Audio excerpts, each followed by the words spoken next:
Well, hey folks, I'm Josh. Welcome back to the shop. Today I want to do a quick review of the Flexcut Whittlin Jack. And this is a great little knife if you are looking for a knife that is fairly easy to take with you just about anywhere, and it works out really well. So a couple of things to kind of get the ball rolling here. First of all, the size. Closed, it's about about 4¼ inches long. It is at its widest spot right here, about 1 1/8 inches wide, and it's about just under ½ inch thick if you go this way. So in terms of like pocketability, if you're planning on throwing this guy in your pocket or in your pack or something like that, it's pretty easy to take just about anywhere. It's a little bit, the width this way make it a little bit challenging for me to carry sometimes in my pocket because I have a lot of stuff in my pockets. I usually have a phone and a wallet and stuff like that, and so by the time I put this in there, because you know it's not going to sit this way, that's just going to be uncomfortable. But it's kind of wide to be in a pocket, but that's a minor complaint. It's still very easy to throw in your pocket and carry around. It only weighs 3 ounces, which is not bad. So it's not going to be too heavy that it's like annoying, but you know it's there. It's heavy enough to know it's there. And that weight comes from, you know, these, it has aluminum sides here with a brass liner, and then it has a little walnut inlay, which is not really giving it much weight, but nice heavy brass pins holding everything together. And then the springs and the blades are made out of high carbon steel. The good things about this knife, super solid. It is really well made in terms of, you know, its rigidity, and it doesn't have any flex.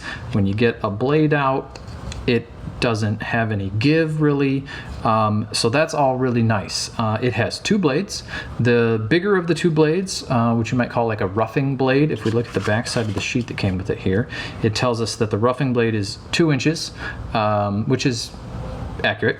That's, you know, we put that up to there, it's measuring the cutting edge. So the cutting edge is 2 inches long. If you measure to the bolster, the edge here, it's a little bit longer than that, but not by much.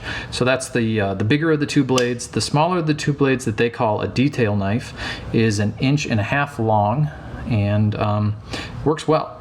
So the blades are a good quality. They're made out of high carbon steel. That's what all rough Flexcut's blades are made from, so that works out pretty well. I like the edge geometry on their blades. These shapes work out really well.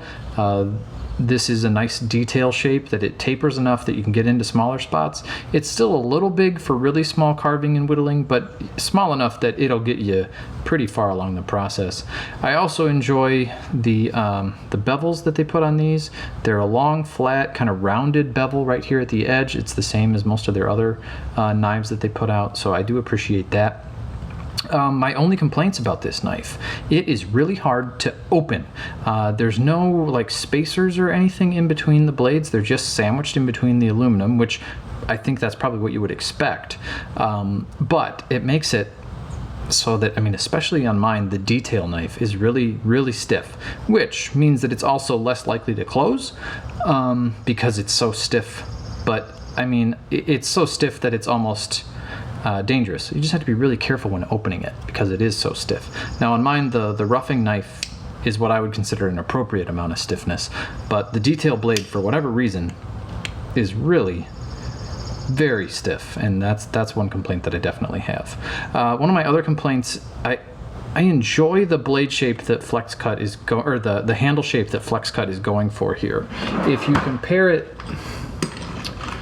compare it to one of their solid handles that they put on a lot of their tools, you can see kind of what they're going for. It kind of mimics that shape. And I appreciate that. But on their bigger knives, while holding it, if your hand slips forward, there's metal here, right? Like you aren't going to just run into the blade. Which, I mean, you know, your hand doesn't slip around on these a lot, but it does a little bit. And you don't want to gouge your finger. Whereas on this knife, if your hand slides forward, you run into the corner of the blade, which is uncomfortable. And I have actually caught myself with my hand like right there, and then I'll notice that I'm you know, rubbing my finger raw.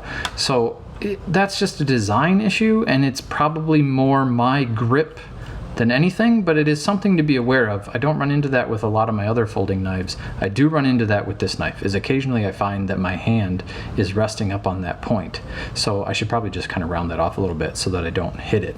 But it happens with the bigger blade also. You can see even more so, actually, my finger kind of runs. And if you change your grip, you adjust how you're holding the knife a bit, you don't run into that. But the way I hold, I choke really close to the blade, and I sometimes catch myself rubbing on that. So that's a small gripe, but noticeable. My only other issue with this knife is I think there's probably some interesting quality control things happening, because if you look really closely, the springs stick out the back of my knife. You can look.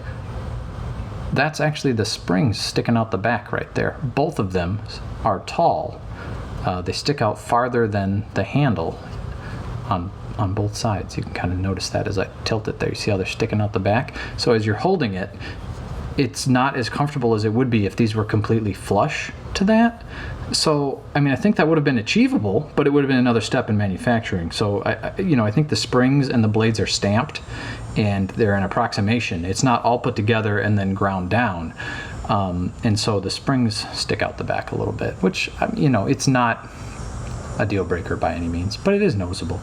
So anyway, all in all, Flexcut Whittling Jack, or Whittlin Jack, as they say. Really a pretty slick little knife. So if you're looking for something handy to throw in your pocket and take to somewhere else while you go carving, keep this one in mind. Great little knife. Anyway, thanks for watching. Hope you enjoyed the video. Like, subscribed. I'll see you soon.